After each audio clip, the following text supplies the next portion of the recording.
Genesis chapter 12.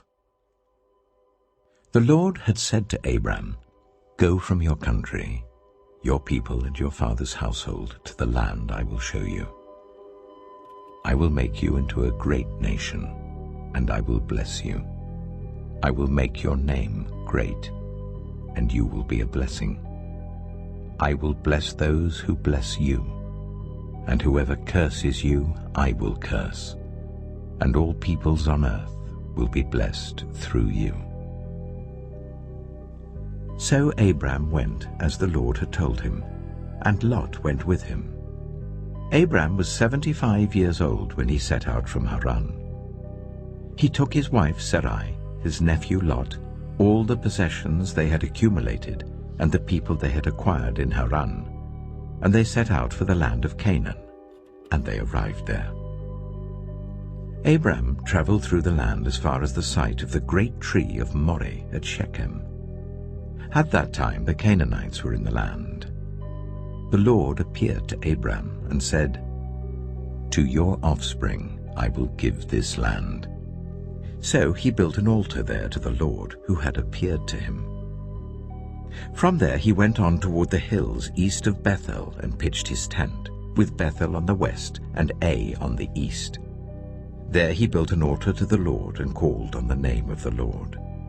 Then Abram set out and continued toward the Negev. Now there was a famine in the land, and Abram went down to Egypt to live there for a while because the famine was severe. As he was about to enter Egypt, he said to his wife Sarai, "I know what a beautiful woman you are. When the Egyptians see you, they will say, 'This is his wife.' Then they will kill me, but will let you live. Say you are my sister, so that I will be treated well for your sake, and my life will be spared because of you."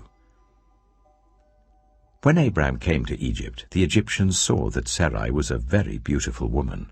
And when Pharaoh's officials saw her, they praised her to Pharaoh, and she was taken into his palace.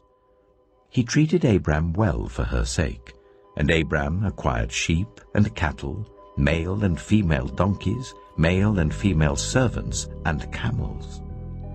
But the Lord inflicted serious diseases on Pharaoh and his household because of Abram's wife Sarai. So Pharaoh summoned Abram. "What have you done to me?" he said. "Why didn't you tell me she was your wife? Why did you say, 'She is my sister,' so that I took her to be my wife? Now then, here is your wife. Take her and go." Then Pharaoh gave orders about Abram to his men, and they sent him on his way with his wife and everything he had. Genesis chapter 15. After this, the word of the Lord came to Abram in a vision. "Do not be afraid, Abram. I am your shield, your very great reward." But Abram said, "Sovereign Lord, what can you give me since I remain childless? And the one who will inherit my estate is Eliezer of Damascus." And Abram said, "You have given me no children, so a servant in my household will be my heir." Then the word of the Lord came to him. "This man will not be your heir, but a son who is your own flesh and blood will be your heir." He took him outside and said, "Look up at the sky and count the stars, if indeed you can count them." Then he said to him, "So shall your offspring be." Abram believed the Lord, and he credited to him as righteousness. He also said to him, "I am the Lord, who brought you out of Ur of the Chaldeans, to give you this land to take possession of it." But Abram said, "Sovereign Lord, how can I know that I will gain possession of it?" So the Lord said to him, "Bring me a heifer, a goat, and a ram, each 3 years old, along with a dove and a young pigeon." Abram brought all these to him, cut them in two, and arranged the halves opposite each other.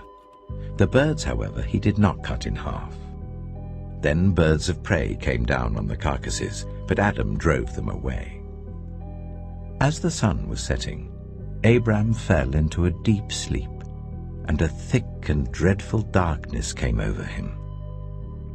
Then the Lord said to him, "Know for certain that for 400 years your descendants will be strangers in a country not their own, and that they will be enslaved and ill-treated there. But I will punish the nation they serve as slaves, and afterward they will come out with great possessions. You, however, will go to your ancestors in peace and be buried at a good old age. In the 4th generation, your descendants will come back here, for the sin of the Amorites has not yet reached its full measure." When the sun had set and darkness had fallen, a smoking brazier with a blazing torch appeared and passed between the pieces. On that day the Lord made a covenant with Abram and said, "To your descendants I give this land, from the Wadi of Egypt to the great river, the Euphrates, the land of the Kenites, Kenizzites, Kadmonites, Hittites, Perizzites, Rephaites, Amorites, Canaanites, Girgashites, and Jebusites." Genesis chapter 17. When Abram was 99 years old, the Lord appeared to him and said, "I am God Almighty. Walk before me faithfully and be blameless. Then I will make my covenant between me and you, and will greatly increase your numbers." Abram fell face down, and God said to him, "As for me, this is my covenant with you. You will be the father of many nations. No longer will you be called Abram. Your name will be Abraham. For I have made you a father of many nations. I will make you very fruitful. I will make nations of you, and kings will come from you. I will establish my covenant as an everlasting covenant between me and you and your descendants after you for the generations to come, to be your God and the God of your descendants after you. The whole land of Canaan, where you now reside as a foreigner, I will give as an everlasting possession to you and your descendants after you, and I will be their God." Then God said to Abraham, "As for you, you must keep my covenant, you and your descendants after you for the generations to come. This is my covenant with you and your descendants after you, the covenant you are to keep. Every male among you shall be circumcised. You are to undergo circumcision, and it will be the sign of the covenant between me and you. For the generations to come, every male among you who is 8 days old must be circumcised, including those born in your household or bought with money from a foreigner. Those who are not your offspring, whether born in your household or bought with your money, they must be circumcised. My covenant in your flesh is to be an everlasting covenant. Any uncircumcised male who has not been circumcised in the flesh will be cut off from his people. He has broken my covenant." God also said to Abraham, "As for Sarai your wife, you are no longer to call her Sarai. Her name will be Sarah. I will bless her and will surely give you a son by her. I will bless her, so she will be the mother of nations. Kings of peoples will come from her." Abraham fell face down. He laughed and said to himself, "Will a son be born to a man 100 years old?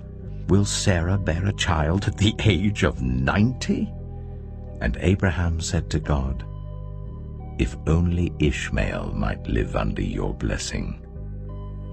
Then God said, "Yes, but your wife Sarah will bear you a son, and you will call him Isaac. I will establish my covenant with him as an everlasting covenant for his descendants after him. And as for Ishmael, I have heard you. I will surely bless him. I will make him fruitful and will greatly increase his numbers. He will be the father of 12 rulers, and I will make him into a great nation. But my covenant I will establish with Isaac, whom Sarah will bear to you by this time next year." When he had finished speaking with Abraham, God went up from him. On that very day, Abraham took his son Ishmael, and all those born in his household or bought with his money, every male in his household, and circumcised them as God told him. Abraham was 99 years old when he was circumcised, and his son Ishmael was 13. Abraham and his son Ishmael were both circumcised on that very day, and every male in Abraham's household, including those born in his household or bought from a foreigner, was circumcised with him.